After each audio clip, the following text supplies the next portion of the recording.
Namaskar friends and welcome to this Cabinet press briefing. As you are aware, the Cabinet and CCEA met this morning to brief you on the decisions taken in the meeting. We have with us the Honorable Minister for Agriculture and Farmers Welfare, Rural Development, Panchayati Raj and Food Processing Industries, Shri Narendra Singh Tomar ji, the Honorable Minister for Information and Broadcasting, Environment, Forests and Climate Change, and Heavy Industries and Public Enterprises, Shri Prakash Javadekar ji. After the briefing, we will take some questions related with the Cabinet decisions. Over to Honorable Minister, sir. सबको नमस्कार। आज प्रधानमंत्री नरेंद्र मोदी जी की अध्यक्षता में जो cabinet की बैठक हुई, उसमें 3 अहम फैसले लिए गए। करोड़ों किसानों को एमएसपी खरीफ की राहत थी, तो खरीफ सीजन के पहले ही वो घोषित की है और बढ़ी भी है, तो उसके बारे में नरेंद्र सिंह तोमर जी आपको विस्तृत जानकारी देंगे। दूसरे एक निर्णय के अनुसार रेलवे यातायात ज़्यादा सुरक्षित करने के लिए 4G स्पेक्ट्रम का रेलवे को ज़्यादा आवंटन किया गया है। अभी तक रेलवे 2G स्पेक्ट्रम का उपयोग करती थी। अब 5 मेगाहर्ट्ज स्पेक्ट्रम, ये 700 मेगाहर्ट्ज के बैंड में दिया जाएगा, तो बहुत ही उनके संचार व्यवस्था में और उनकी सुरक्षा, उसके कारण ये बहुत फर्क पड़ेगा। पहला फर्क ये पड़ेगा कि अभी तक रेलवे का कम्युनिकेशन ऑप्टिकल फाइबर के द्वारा होता था। अब ये अत्याधुनिक स्पेक्ट्रम मिलने के कारण ये अब रेडियो कम्युनिकेशन होगा, रियल टाइम होगा, और इसलिए सेफ्टी बहुत बढ़ेगी। सिग्नल का भी अनेक जगह नूतनीकरण हो रहा है और होता रहेगा। इसमें संचार और सिग्नलिंग दोनों में परिणाम होगा अच्छा। संचार में भी सुधार आएगी, गति आएगी, क्वांटम होगा, और सिग्नलिंग में भी इसका निश्चित प्रभाव होगा। ये दुनिया की एक आधुनिक प्रणाली होगी। अब हाई स्पीड रेडियो कम्युनिकेशन होगा।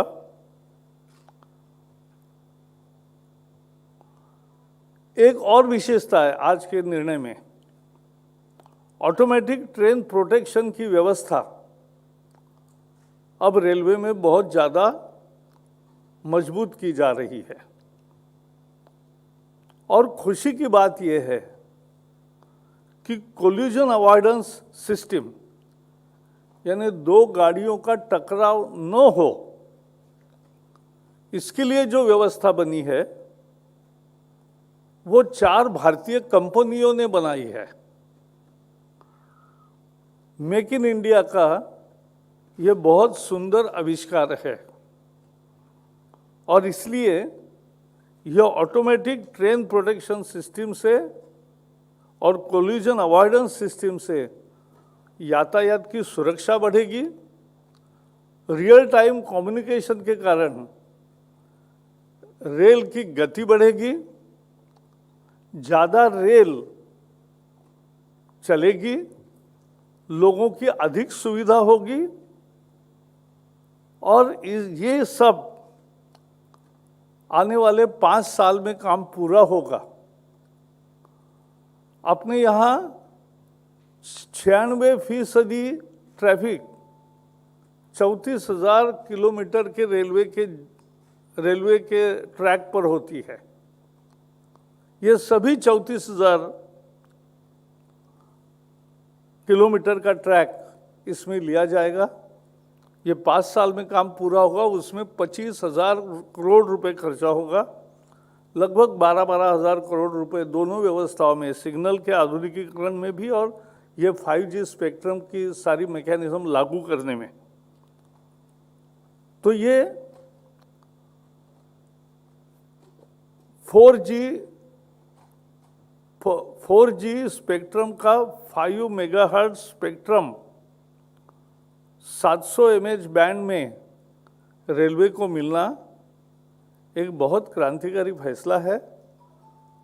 और भारत सरकार ने स्पेक्ट्रम के बारे में कहाँ कितना उपयोग होता है, किसके पास कितना है, ये करके एक और उपयोग कैसे हो सकता है इसकी व्यवस्था की है। उसी के तहत ये रेलवे को 700 मेगाहर्ट्ज के बैंड में 5 मेगाहर्ट्ज स्पेक्ट्रम 4G का मिलेगा और रेलवे की व्यवस्था अत्यंत आधुनिक होगी। यही मुझे बाकी प्रेस नोट में लिखा है। दूसरे एक फैसले में तेलंगाना में Ramagundam fertilizer and chemical factory है, यह अभी शुरू हुई है, लेकिन जो नई निवेश की नीति कि फर्टिलाइजर के नए फैक्ट्रीज के निर्माण में सब्सिडी देने की जो नई निवेश नीति 2014 में मोदी सरकार आने के बाद की थी, वो 19 तक जो फैक्ट्री शुरू होगी उन्हीं को मिलने वाली थी, लेकिन अब 21 में शुरू हो गई है, तो उसको भी ये एक्सटेंड किया है कि उनको भी ये सहूलत मिलेगी, सब्सिडी मिलेगी। इससे 12 lakh metric ton, 12,70,000 metric ton उत्पादन यूरिया का साल भर में होगा। इससे यूरिया के बारे में हमारा आयात कम होगी, इंपोर्ट कम होगा और एक तरह से आत्मनिर्भर भारत के दिशा में ये भी एक बढ़ता हुआ कदम है। आगे भी अनेक फैक्ट्रीज की योजना की है ताकि आत्मनिर्भर भारत यूरिया और अन्य खादों के लिए भी सही मायने में यहाँ उत्पादन उसका होने लगे, यही दृष्टि है उसकी। और इसलिए आज ये Ramagundam chemical and fertilizer factory को जो सहूलत नहीं तो नियमों के अनुसार नहीं मिलती थी, क्योंकि 19 तक नहीं बना था, लेकिन वो एक्सटेंड करके 21 में बना है, तो भी ये फैसला लिया गया कि उसको भी सब्सिडी दे। अंततः इसका फायदा किसान को ही होता है। तो यही दो विषय है। अब सबसे एक बड़ा निर्णय करोड़ों किसानों को जिसका सीधा लाभ मिलने वाला है, वो मिनिमम सपोर्ट प्राइस के बारे में नरेंद्र जी तोमर बताएंगे।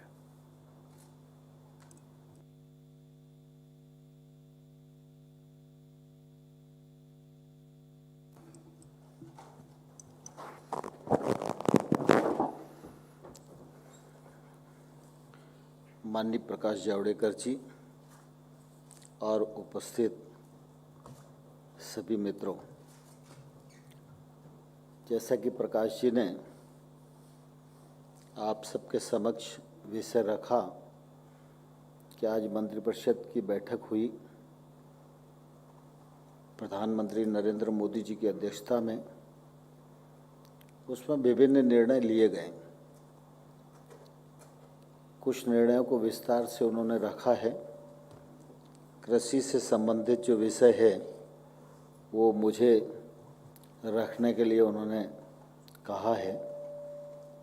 तो मैं इस अवसर पर सिर्फ इतना ही कहना चाहता हूँ कि प्रधानमंत्री नरेंद्र मोदी जी के नेतृत्व में विगत 7 वर्षों में लगातार कृषि के क्षेत्र में एक के बाद एक अनेक ऐसे निर्णय हुए जिन निर्णयों से किसान की आमदनी बढ़े, किसान महंगी फसलों की ओर आकर्षित हो, किसान के घर में खुशहाली आए और खेती फायदे का सौदा बने। इस दिशा में लगातार प्रयत्न हुए। जहां योजनाओं की आवश्यकता थी, योजना बनी। योजनाओं के लिए बजट प्रावधान की जरूरत थी तो बजट प्रावधान किए गए। और जहां सरकार को पूंजी लगाने की आवश्यकता थी, वहां अधिक पूंजी लगाकर भी किसान का फायदा हो, यह सुनिश्चित करने का प्रयत्न भारत सरकार ने प्रधानमंत्री नरेंद्र मोदी जी के नेतृत्व में लगातार किया है। उसी के परिप्रेक्ष्य में आप सब लोगों के ध्यान में है कि लगातार यह बात चलती रहती थी कि एमएसपी पर जो लागत आती है उस पर एमएसपी 50% मुनाफा जोड़कर घोषित होनी चाहिए। 2018 में प्रधानमंत्री जी ने ये निर्णय किया और तब से लेकर अब तक लगातार फसल के अनुसार यह एमएसपी समय पर लागत पर 50% मुनाफा जोड़कर बढ़ाई जाती है और उस पर किसान का जब फसल आ जाए तो खरीद की व्यवस्था भी की जा सकती है। जैसा कि अभी हाल ही में हम सब लोग उपार्जन के दौर से गुजर रहे हैं। जून 21 तक पिछले वर्ष इसी अवधि में 372.23 LMT खरीद हुई थी और उसकी तुलना में अगर आज देखेंगे तो 416.95 LMT से अधिक यह खरीद गेहूं की हो गई है और इसका लाभ 45.67 लाख किसानों को मिला है और इस खरीद के परिणाम स्वरूप 82,347.39 करोड़ रुपया एमएसपी के मूल्य का भुगतान किसान के खाते में करने का काम भारत सरकार और फूड कॉरपोरेशन ऑफ इंडिया के द्वारा किया गया है।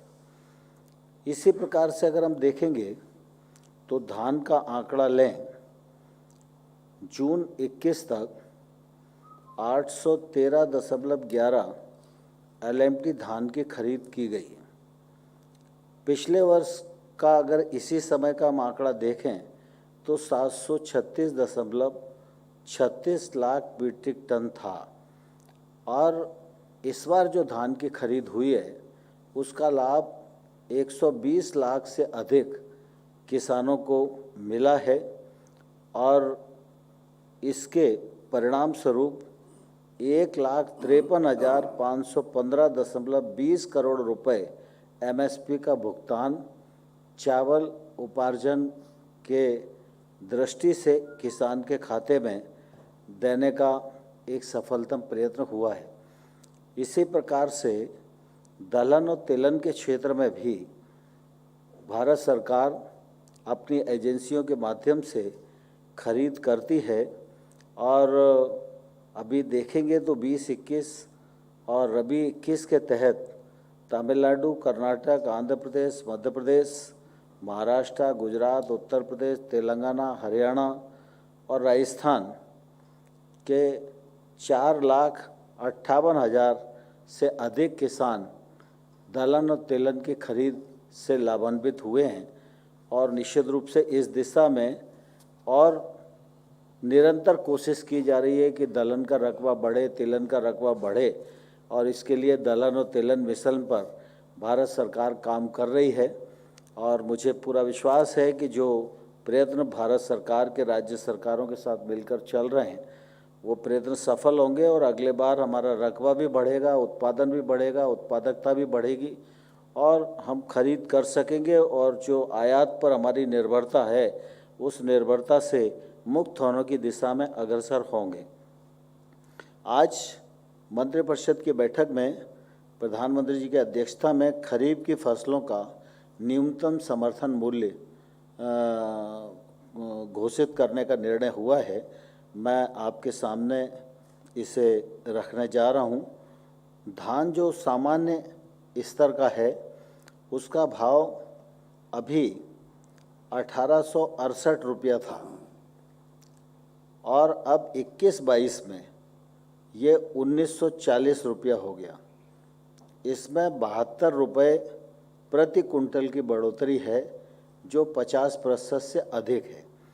ऐसे में सभी के आपके सामने रख सकता हूँ, लेकिन सामान्य तौर पर अगर आप देखेंगे तो बाजरा जो 20-21 में 2150 रुपया था और बाजरा अब 2250 रुपया होगा। 100 रुपये की प्रति कुंटल की वृद्धि है। अगर प्रतिशत में देखेंगे तो ये 85% की बढ़ोतरी है। इसी प्रकार से अगर हम तूर में अरहर की दाल में देखेंगे तो ये वृद्धि 62% है। उड़द की दाल में अगर देखेंगे तो ये वृद्धि 65% है। इसी प्रकार से ज्वार है, रागी है, मक्का है, मूंगफली है, सूरजमुखी है, कपास है, सभी के भाव निरंतर बढ़े हैं और सब 50% से अधिक हैं। ये टेबल आप सबके समक्ष पहुंचने वाली है। मैं थोड़ा सा आपका ध्यान इस दृष्टि से और आकर्षित करना चाहता हूं कि जैसे धान सामान्य ग्रेड का है। 2014 में जब हम लोग आए थे उस समय धान का भाव 1360 रुपया कुंटल था और आज एमएसपी की बढ़ोतरी, मोदी सरकार की नीतियां, उसके परिणाम स्वरूप यह 1940 रुपया कुंटल है। बाजरा अगर देखेंगे हम तो 14-15 में 1250 रुपया कुंटल था, आज 2250 रुपया कुंटल है। उस समय मक्का को अगर हम देखेंगे तो 1310 रुपया कुंटल थी और आज 1870 रुपया कुंटल है। तूर की दाल को अगर हम देखेंगे तो 4350 थी 14-15 में, आज 6300 है। ऐसे ही मूंग को अगर हम देखेंगे तो 4600 उस समय थी और आज 7275 है। उड़द को देखेंगे तो 4350 थी, आज ये 6300 रुपया प्रति कुंटल है। इस प्रकार से एक तौर से काफ़ी अंतर एमएसपी की जो पॉलिसी प्रधानमंत्री मोदी जी ने घोषित की उस के अनुसार जो निर्णय किए जा रहे हैं उसका परिणाम स्वरूप किसानों को निश्चित रूप से इसका लाभ मिल रहा है। और आपने देखा कि देश भर में बातें तो बहुत चलती हैं, लेकिन पिछले दिनों जब रिफॉर्म की बात आई थी तब एमएसपी के बारे में कई प्रकार की शंकाएं थीं। तो उस समय मैंने भी हाउस में कहा था, माननीय प्रधानमंत्री जी ने भी देश को आश्वस्त किया था कि एमएसपी है और एमएसपी आगे भी रहेगी। उस वक्तव्य के अनुसार लगातार रबी और खरीफ की एमएसपी घोषित की जा रही है। सरकार गेहूं और धान का उपार्जन एफसीआई के माध्यम से कर रही है। दलहन और तिलहन का जो उपार्जन है वो भारत सरकार अपनी अन्य एजेंसियों के माध्यम से कर रही है। इसलिए इसमें किसी को भी कहीं भ्रम रखने की आवश्यकता नहीं है। एमएसपी चल रही है, एमएसपी बढ़ रही है, एमएसपी पर खरीद भी बढ़ रही है। और मैं धन्यवाद देना चाहता हूं किसानों को कि किसान बंधु अच्छी मेहनत कर रहे हैं, उसके परिणाम स्वरूप उत्पादन और उत्पादकता भी बढ़ रही है। और अगर टोटल में हम देखेंगे तो कुल मिला के लागत पर 62% की वृद्धि इस बार की जो निर्णय है उनमें हो रही है। पिछले दिनों एक विषय काफ़ी गर्म था देश में और उस समय सभी लोगों की चिंता थी, क्योंकि डीएपी खाद की हमारी जो निर्भरता है वो दूसरे देशों पर है। और पहले जो एक बैग डीएपी का मिलता था उसकी कीमत 1700 रुपया होती थी, 500 रुपया भारत सरकार की सब्सिडी थी और इसलिए किसान को 1200 रुपया एक बैग पर देना पड़ता था। लेकिन एकाएक अंतर्राष्ट्रीय कीमतें बढ़ गईं और इस एक बैग की कीमत 2400 रुपया हो गई। अगर भारत सरकार की सब्सिडी 500 रुपया ही रहती तो निश्चित रूप से ये बैग किसान को 1900 रुपये में लेना पड़ता। लेकिन प्रधानमंत्री जी निश्चित रूप से किसान हितों का हमेशा ध्यान रखते हैं। तत्काल उन्होंने बैठक बुलाई, निर्णय किया और एक बैग पर 1200 रुपये की सब्सिडी देना तय किया। परिणाम स्वरूप अब किसान को सिर्फ 1200 रुपये में ये बैग मिलेगा और इस पर जो अतिरिक्त सब्सिडी भारत सरकार को बैन करना पड़ेगी वो लगभग 15,000 करोड़ रुपया इस सीजन के लिए है। यही विषय मुझे आप सबके मध्य रखना था। आप सब ने मेरी बात को सुना, उसके लिए धन्यवाद। अगर कोई प्रश्न होगा तो ज़रूर माननीय प्रकाश जी समाधान करेंगे, मेरे लायक होगा तो मैं भी कुछ कहूँगा। We'll take some questions now. 52, 18, please go ahead. Rahul Gandhi का मैंने सुबह ट्वीट किया था सर आज के, उनका कहना था कि किसान आंदोलन में 500 से ज़्यादा किसान मारे गए हैं और उन्होंने कहा कि देश की रक्षा में 33 मरे हैं किसान। आप इतनी चीज़ कह रहे हैं कि किसानों की एमएसपी बढ़ाई जाए, अभी राकेश टिकैत ममता बनर्जी से मिले हैं तो वहाँ पे दूसरे तरह की का गठजोड़ बन रहा है सर। आपको लगता है कि किसान आंदोलन आपके लिए हो गया? देखिए, आप और सारा देश इस बात का साक्षी है कि प्रधानमंत्री मोदी जी की सरकार की प्रतिबद्धता किसानों के साथ थी, है और आने वाले कल में रहेगी।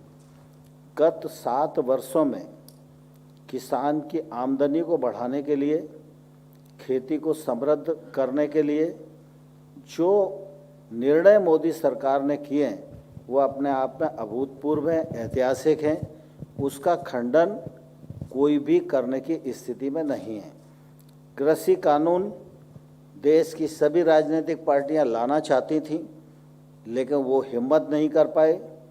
मोदी सरकार ने किसानों के हित में ये बड़ा कदम उठाया और रिफॉर्म किया। उसका फ़ायदा भी देश भर में अनेक स्थानों पर किसानों को मिला, लेकिन बीच में किसान आंदोलन खड़ा हुआ। सरकार किसानों के प्रति प्रतिबद्ध है, उनका आदर और सम्मान करती है, इसलिए सम्मानपूर्वक किसानों के साथ 11 बार भारत सरकार ने वार्ता का आयोजन किया। उनसे पूछा कि कानून में आपत्ति क्या है, कानून का कौन सा प्रावधान आपको किसानों के विपरीत लगता है, लेकिन इसका कोई जवाब न तो हाउस में किसी राजनीतिक दल के नेता ने दिया, न किसी किसान यूनियन के नेता ने दिया। इसलिए वार्ता आगे नहीं बढ़ सकी। भारत सरकार प्रधानमंत्री नरेंद्र मोदी जी के नेतृत्व में किसानों के प्रति पूरी तरह सम्मान रखती है और इसलिए जब किसान चर्चा करना चाहेंगे भारत सरकार तैयार चर्चा के लिए रहेगी। लेकिन हमने बार बार कहा है कि प्रावधान में आपत्ति है, वो आपत्ति तर्क के साथ आप बताइए, हम ससम्मान सुनेंगे भी और उसका निराकरण भी करेंगे। जहाँ तक राहुल गांधी के ट्वीट का सवाल है, उसको कांग्रेस भी गंभीरता से नहीं लेती, इसलिए मुझे लगता है कि मुझे उसका जवाब देने की आवश्यकता नहीं है। सर, मेरा सवाल ये है कि जो किसान आंदोलन कर रहे हैं और लंबे समय से वो अभी भी जमे हुए हैं, कोरोना काल में भी उन्होंने अपनी मांग को लेकर अपना आंदोलन नहीं छोड़ा है, क्या कोई बातचीत का कोई रोड मैप आपको लगता है नए सिरे से होनी चाहिए? क्या सरकार की ओर से कोई पहल होगी? क्योंकि वो कहते हैं, सरकार कहती है बातचीत के लिए आइए, लेकिन वही एजेंडा सरकार दे देती है। जो 11 बातचीत राउंड की बातचीत हुई है उसमें नतीजा नहीं निकला तो वो सरकार के ऊपर डालते हैं। आपके पास कोई फ्रेश प्रपोजल है बातचीत के लिए? देखिए, 11 बार की बात सरकार ने खाली खाली नहीं की है। जब वो वार्ता के लिए आए तो हर बार हमने एक ठोस प्रस्ताव उनको दिया। उनकी चर्चा के दौरान जो विसंगतियां ध्यान में आती थीं, यद्यपि वो विसंगतियां नहीं थीं, फिर भी किसानों के सम्मान में हमने उन विसंगतियों पर चर्चा करने और उसको निराकरण करने का प्रस्ताव उनको दिया था। और जब वार्ता स्थगित हुई उस दिन भी इस कानून को 1.5 साल तक स्थगित रखकर कमेटी बनाकर कानून पर विस्तार से किसान, विद्वान, अधिकारी सब मिलकर चर्चा करें और इस कानून में अगर आपको कोई खामी लगती है तो निश्चित रूप से हम उसका निराकरण करेंगे। मैं समझता हूँ ये अपने आप में बड़ा प्रस्ताव था, उसके बावजूद भी अगर उन्होंने ये प्रस्ताव नहीं माना तो यह दुर्भाग्यपूर्ण है।